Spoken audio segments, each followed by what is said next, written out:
tell me in a nutshell, I know we've been over all the issues and stuff like that for a while, yeah. but in a nutshell, why do you think you'd be a better mayor than Ken Hopkins? Yeah, I mean, this has been like the greatest setup. We've talked a lot about issues throughout the past 5-6 months at the doors. And one of the things that we know is that, look, Cranston needs to leave the rancor and the chaos and now the questions of criminality behind us. You know, those 4 years of Hopkins has given us schools that have dropped in ratings, tax hikes 3 years in a row. We have homeless encampments with needles right near schools and neighborhoods. And these are the type of things that we just want to leave behind, say, hey, look, it just didn't work out. It's time to move on. Let's start talking about building a vibrant economy. We're talking about the biomed initiatives I've been speaking about on the Elmwood and Wellington corridors, and making sure that we're funding education. You know, Ken Hopkins has level funded education here. We had to come and save the day from the state delegation, giving them $5 million just this year. So we want to make sure that we're properly funding public education, we're investing in our roads, we're investing in our infrastructure, and that you're getting a really high value for your tax dollar. It's one of the highest tax burdens in the state. We want to make sure that everybody's getting their money's worth.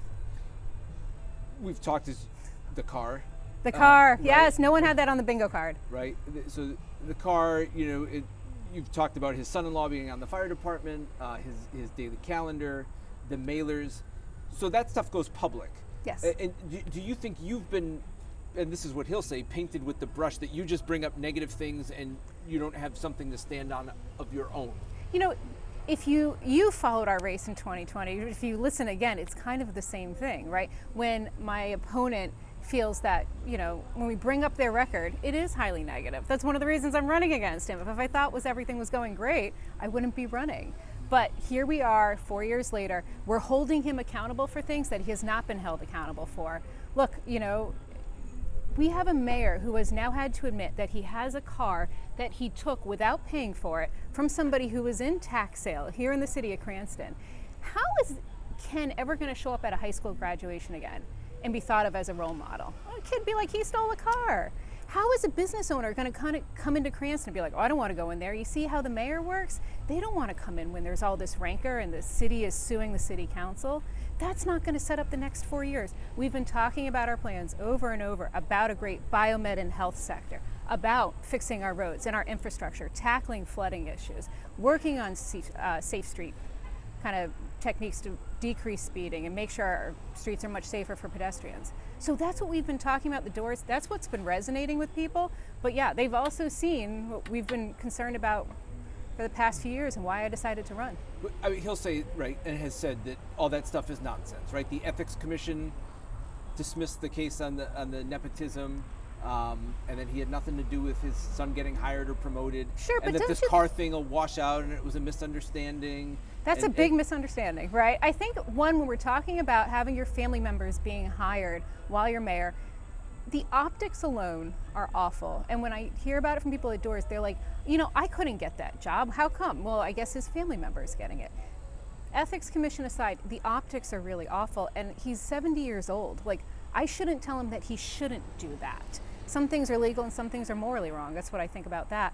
With the car, I think a 22-page, very detailed lawsuit that has nothing to do with us stands on its own. This is Ken Hopkins trying to deflect from obviously really concerning behavior, not only from an ethical standpoint, but he's likely to, you know, perhaps face some criminal complaints and issues in the months and years ahead. He cannot have this, put it this way, the city of Cranston cannot have this hanging over our heads.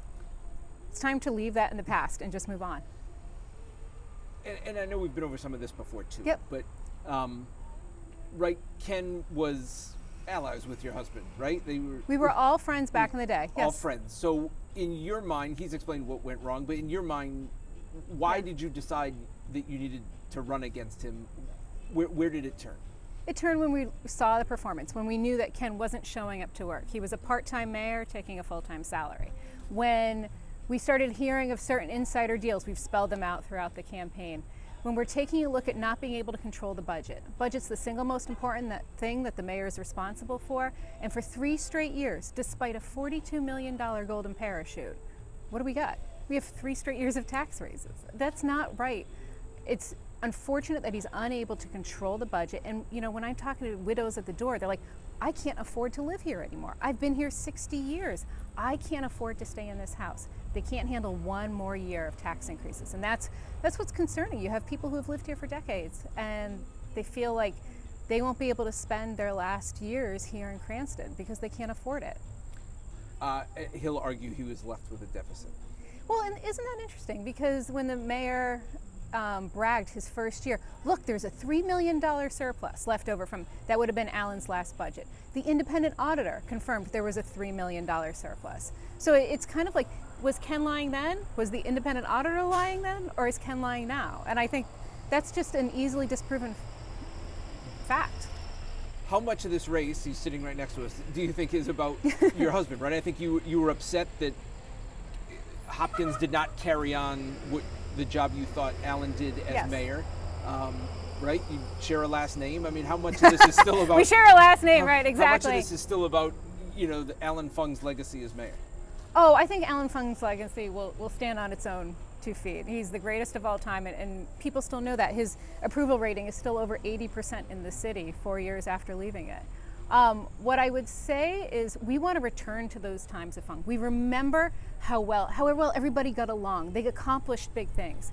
My husband got pension reform through with a 9-0 Democratic council. That's when you're really working together. When he's working with unions and Democrats to get big things done, tackle big issues in the city. And that's the same type of attitude I've taken at the State House. I've been able to work across party lines to get big things done. We've been able to start funding the renovations over at Mashantucket Lake.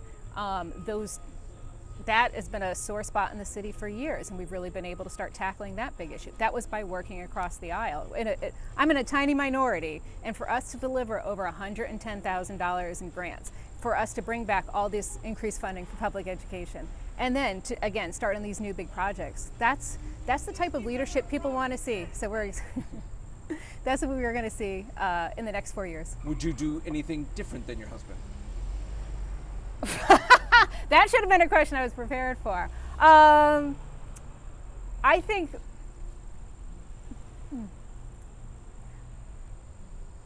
think what I'll do a little bit differently is bring a recognition. Alan was really good at fixing the fundamentals.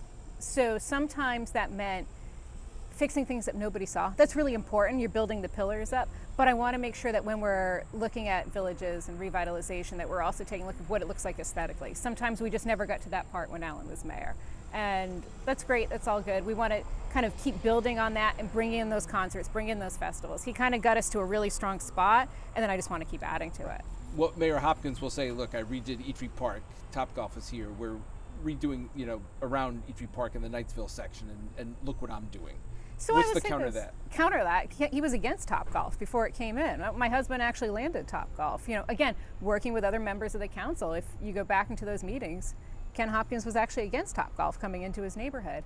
Eatree Park is a lovely park, but what I will say about it is it's not being used correctly. What we have to do is bring in that economic development. There's nobody ever there, okay? And that's unfortunate because we spent millions on this little pocket park that doesn't have any car parking, so you don't see the same traffic, but we weren't able to take care of a park just a quarter mile away, Siva Park, which was named after one of our fallen veterans here in Cranston. So it's a combination of making sure that we have new and we're upgrading as we can, but also taking care of what we already have. And that includes Cranston Stadium, which really needs a lot of repairs. That includes the ice rink, which is, we lost the bubble. People, where did that go?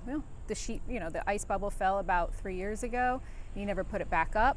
And now we also have an ice rink where the beams are falling apart. So yeah, there's a lot going on that we need to keep going. You mentioned your work at the State House. He'll do that too, and since this is a Republican primary, Yes. he's trying to say that you're too liberal, that your record at the State House is too far left. What's your response to that? He brings up the safe injection site and the immigrant issue. So. Yeah, so I'm pro, I have a very strong pro-life record. I have a very strong pro-Second Amendment record. When we look at, he kind of talks about bills that I voted for, which he clearly hasn't even read because we've disproven his claims about them. These are the same bills that Senate Minority Leader Jessica De La Cruz voted for, that Senator Elaine Morgan voted for, both staunch conservatives. And so I stop and think, do you think that, Minority Leader De La Cruz would ever vote for a bill that gave illegal immigrants free education? No. And so obviously Ken just never read that bill, or whoever in his campaign put out that mailer never even read that bill. And so I almost dismiss it as you got caught putting out a mailer with fake citations, one that you were trying to distance yourself from. It's completely false. But when you look at my record, it is a very strong conservative record up at the State House. I know you're not in office, so you don't have the budgets and stuff like that, but what would you expect potentially financially in the next year for the city if you got the job? Like when you're talking in terms of taxes or what would happen? Oh, we have to see. But look, we have to stabilize our taxes, and you do that by growing the commercial tax base, like what we've talked about, immediately working with our state and our private sector to build that biomed and health sector commercial base up here. And then we want to make sure, look, we know that Ken's raised taxes many, many times, and we have to take a look again at what we're spending in our capital budget and what we're spending here on the operating side, and just make sure that we're meeting our needs. We're delivering exactly what we need for city services and trying to exceed people's expectations. But there's a lot of people who got hired up in that mayor's office that I wouldn't expect to stay. You don't need all your friends and family having part-time jobs up there, okay, or full-time jobs. It's really time to take a look at what the city needs versus what may be the extravagance that has gone on over the past 4 years. And pare down. Dovetailing off of that or wrapping up, what would Cranstonians, should they expect if you're elected? If you're elected, you're going to have the most honest administration that you've seen in a long, long time. We're going to make sure we're working hard 24/7, 365. You'll see me at every single event. You'll see us out there making sure that we're delivering services that exceed your expectations, that we're working with the council. It's not just the administration versus the council. It's all going to be Team Cranston. I don't care if you're a Democrat or a Republican. We're going to make sure that we're delivering for everybody, and that, you know, in the first 4 years, we're going to tackle big issues like flooding. We're going to tackle big issues like speeding and safe streets. And we're going to take a look at making sure that not only do you want to live here, but you want to bring your business here. We want to recruit. We want to make this the most dynamic city in the region. So it'll be a very fun and a very challenging 4 years. I can't wait.